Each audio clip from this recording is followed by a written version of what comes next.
Typhoid fever, जिसे मियादी बुखार के नाम से जानते हैं, लंबा चलने वाला बुखार है। और इस टाइफाइड बुखार के हिस्टोरिकल बैकग्राउंड में, अतीत के पन्नों में एक औरत का नाम सामने आता है और उस औरत का नाम है मैरी मेलन। पूरी दुनिया उसे टाइफाइड मैरी के नाम से जानती है। क्या है उसकी पूरी कहानी, किस तरह से वो टाइफाइड मैरी के नाम से पूरी दुनिया में जानी गई, चलिए आइए जांच पड़ताल करते हैं। इनका पूरा नाम मैरी मेलन था। लोग इसे टाइफाइड मैरी के नाम से जानते हैं।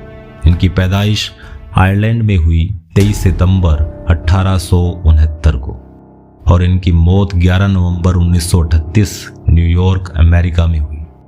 ये एक कुक थी, रसोइया, बावर्ची थी, लोगों के घरों में खाना पकाया करती थी। दरअसल मैरी मेलन अमेरिका की पहली पहचानी गई एसिम्प्टोमेटिक कैरियर थी, यानी वो इंसान जिसे खुद को कोई बीमारी नहीं है लेकिन वो बीमारी दूसरों में फैला सकता है। मतलब ये कि मैरी मेलन को खुद को टाइफाइड बीमारी नहीं थी लेकिन वो दूसरों में फैलाने का काम करती थी।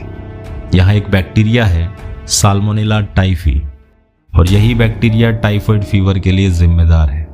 इस पूरी कहानी की शुरुआत होती है 1900 से लेकर 1907 के बीच में, जब मैरी मेलन आयरलैंड से न्यूयॉर्क आती है अमीर घरों में खाना पकाने के लिए। वहाँ वो कुक का काम करती थी और जहाँ पर भी वो खाना बनाती उस परिवार के लोग टाइफाइड बुखार से बीमार पड़ जाते।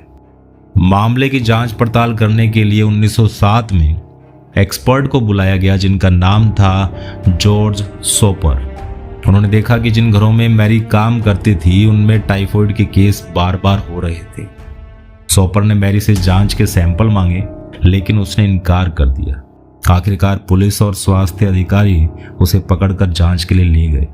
जांच में पता चला कि उसके आंतों में साल्मोनेला टाइफी बैक्टीरिया मौजूद था। हैरानी वाली बात यह थी कि मैरी में टाइफाइड के कोई लक्षण नहीं थे लेकिन वो टाइफाइड बुखार के लिए एक हेल्दी कैरियर का काम कर रही थी, लोगों में टाइफाइड फैलाने का काम कर रही थी। जब ये सब मालूम चला तो 1907 में मैरी मेलन को न्यूयॉर्क के नॉर्थ ब्रदर आइलैंड पर क्वारंटीन कर दिया गया और तकरीबन 3 साल बाद 1910 में उसे कुछ शर्तों पर छोड़ा गया। और शर्त यह थी कि वो दोबारा कुक का काम नहीं करेगी, लेकिन वो बाज नहीं आई। उसने अपना नाम बदलकर फिर से कुक का काम शुरू कर दिया। 1915 में वो दोबारा पकड़ी गई। एक अस्पताल में टाइफाइड का प्रकोप फैला और जांच में पता चला कि वही मैरी मेलन फिर से जिम्मेदार थी और इस बार उसे परमानेंटली आइसोलेशन में भेज दिया गया। मतलब ये कि वो जिंदगी भर आइसोलेट रहेगी, क्वारंटीन रहेगी। तकरीबन 23 साल तक उसने वहीं पर अपना जीवन यापन किया और 11 नवंबर 1938 में न्यूमोनिया की वजह से उनकी मौत हो गई और अनुमान लगाया जाता है कि उसकी वजह से 51 लोग संक्रमित हुए और 3 की मौत हो गई।